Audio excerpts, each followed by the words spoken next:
Abre tua Bíblia comigo no Salmos de número 126. O Salmo 126 é um salmo muito curto. Ele tem apenas 6 versículos. Mas ele é curto, talvez na sua extensão, no seu tamanho, comparado a outros textos bíblicos. Mas ele tem uma profundidade extraordinária. Uma profundidade em Deus espetacular. Que Deus usa e usou antigamente, usou na época de Cristo, usou na época dos discípulos de Jesus e usa até hoje para tocar na nossa alma, no nosso espírito, e isso vai acontecer hoje de manhã na minha vida, na sua vida e na vida de quem está assistindo a gente pela televisão também. Eu gostaria que você acompanhasse a leitura comigo. Salmo 126. Quando o Senhor restaurou a sorte de Sião, ficamos como quem sonha. Então a nossa boca se encheu de riso e a nossa língua de júbilo. Então entre as nações se dizia: grandes coisas o Senhor tem feito por eles. Com efeito, grandes coisas fez o Senhor por nós. Por isso estamos alegres. Restaura, Senhor, a nossa sorte, como as torrentes do Neguebe. Versos 5, 6. Os que com lágrimas semeiam, com júbilo ceifarão. Quem sai andando e chorando enquanto semeia, voltará com júbilos trazendo os seus feixes. Deixa eu fazer com você um apanhado histórico de quando e como foi escrito o Salmo 126.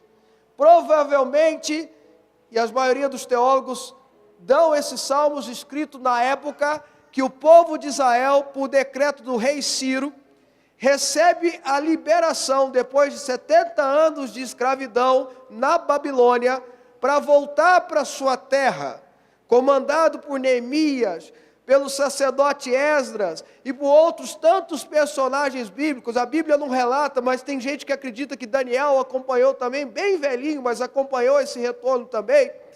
Eles voltam para Sião, voltam para sua terra de nascença, voltam para Jerusalém.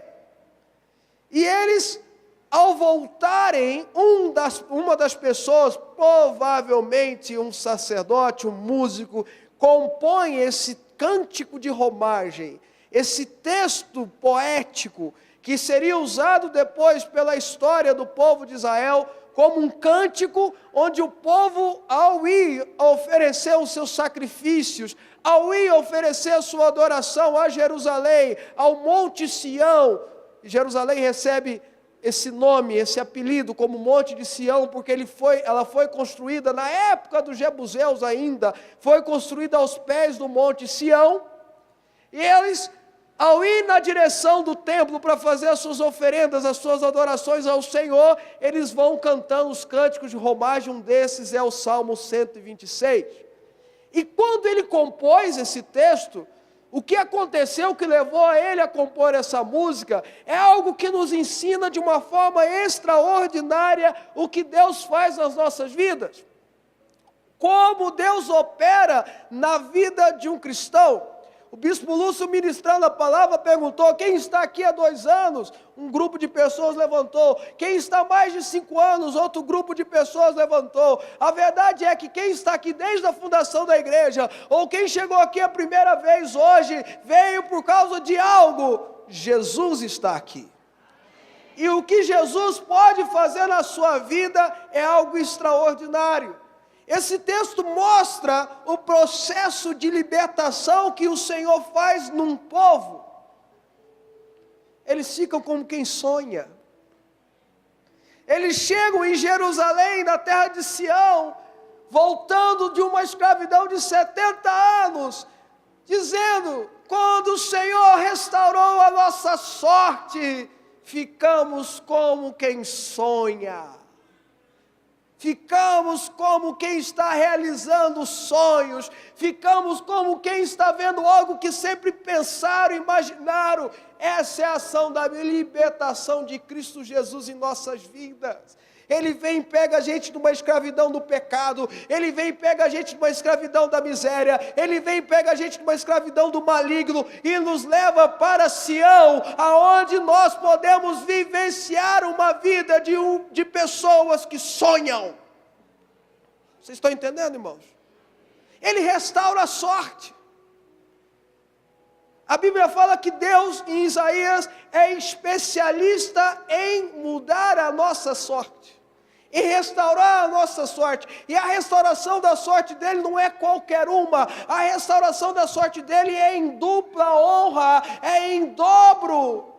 Ele pega a vergonha da escravidão e transforma em dupla honra. Ele pega a vergonha da solidão e transforma em dupla honra. Quem está me entendendo aqui? A Bíblia diz que Jó perdeu tudo.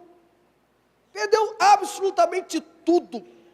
Da saúde aos filhos.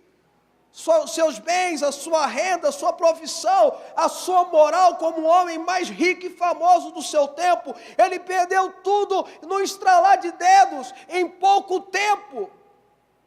Mas ele continuou fiel ao Senhor, ele continuou buscando ao Senhor, ele continuou o seu coração voltado para Sião, voltado para as coisas de Deus. E a Bíblia diz que no final das contas, quando Jó estava orando, quando Jó estava buscando a Deus, ele ficou como quem sonha, porque Deus veio e mudou a sua sorte.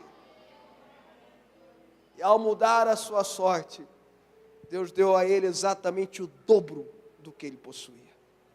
Vocês estão entendendo, irmãos?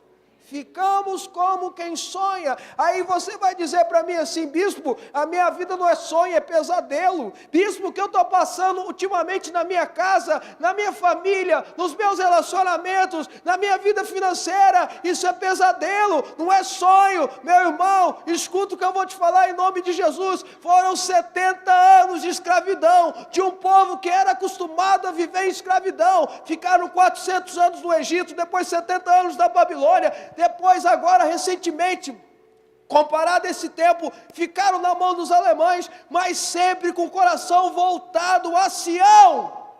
Por isso que sempre tiveram a libertação.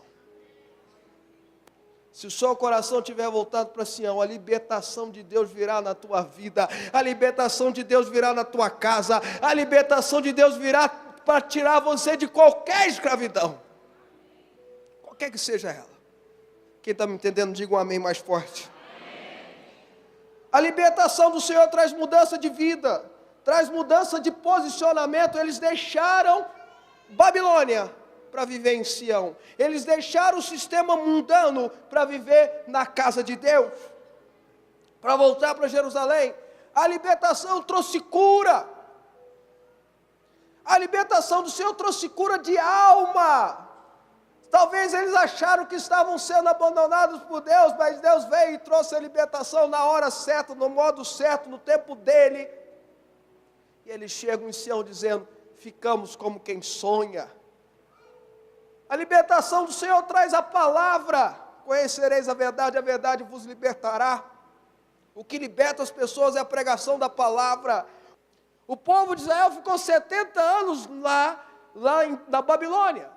Nesse tempo, Deus levantou Mardoqueu para liderar o povo de Israel ali, para ser uma referência. Deus levantou Esté para ser rainha. Deus levantou Esdras. Deus levantou Neemias. Pessoas que foram referências para o povo ali. E eles continuaram sempre confiando em Deus, com o coração voltado a Sião. Por isso que eles puderam declarar: grandes coisas o Senhor tem feito por nós, por isso estamos alegres.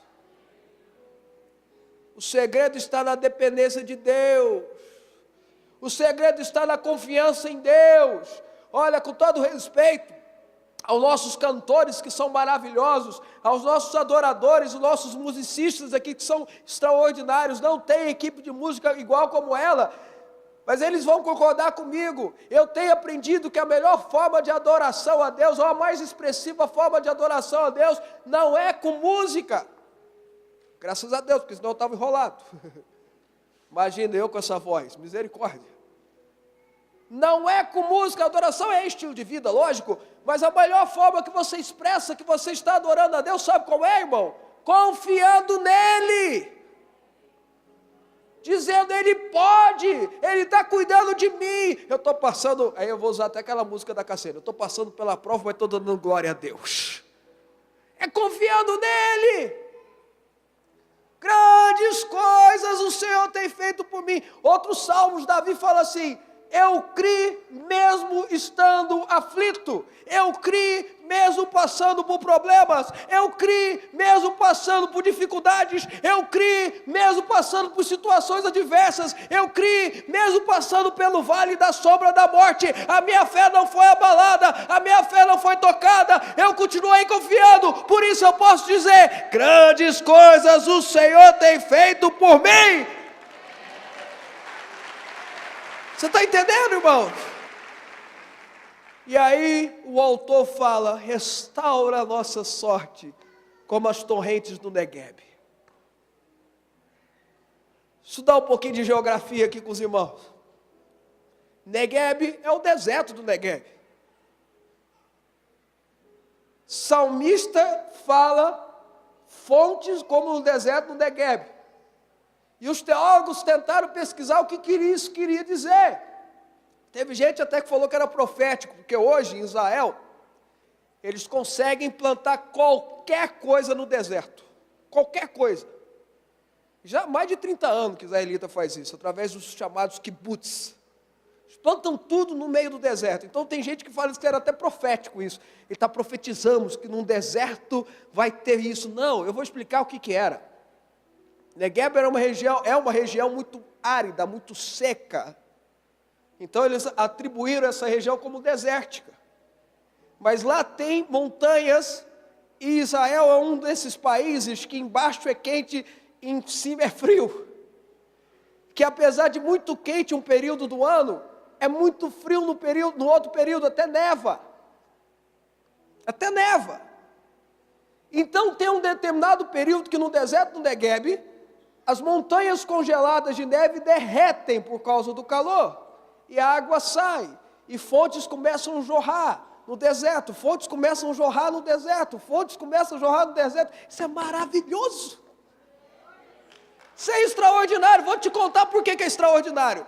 Isso quer dizer que se a tua vida for como um deserto, com terra seca, terra árida, o sol de Cristo Jesus tem o poder de derreter fontes e fazer as fontes do teu deserto jorrarem, jorrarem, jorrarem, jorrarem, jorrarem, jorrarem.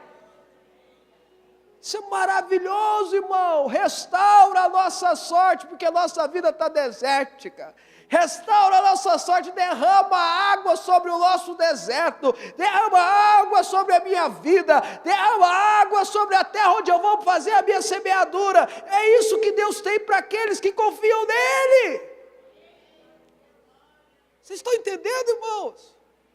Isso é extraordinário. Fontes vão jorrar no teu deserto. Não existe deserto seco suficiente que pode impedir o jorrar da água da vida na sua vida. Não há! E aí ele termina dizendo, e eu vou terminar: os que com lágrimas semeiam, com júbilo ceifarão.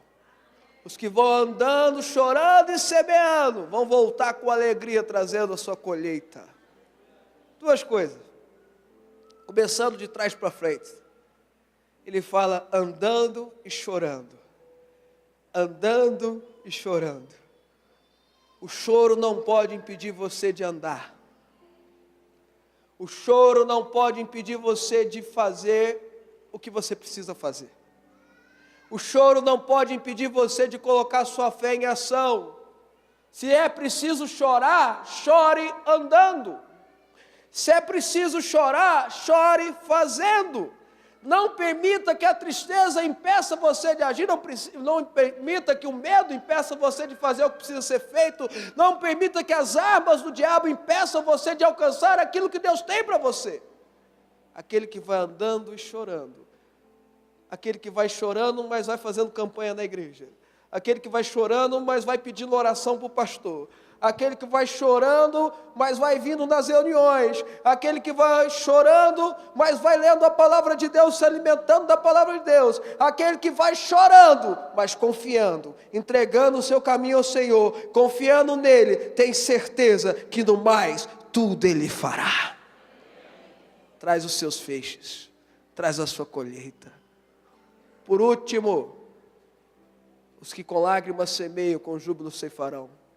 Saiba, escuta, que cada lágrima que cai do seu rosto é uma semente na terra para dar colheita para a tua vida.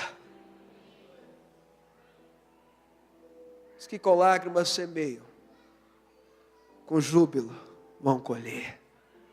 Confia. A palavra de Deus para você hoje é, resumindo, confia.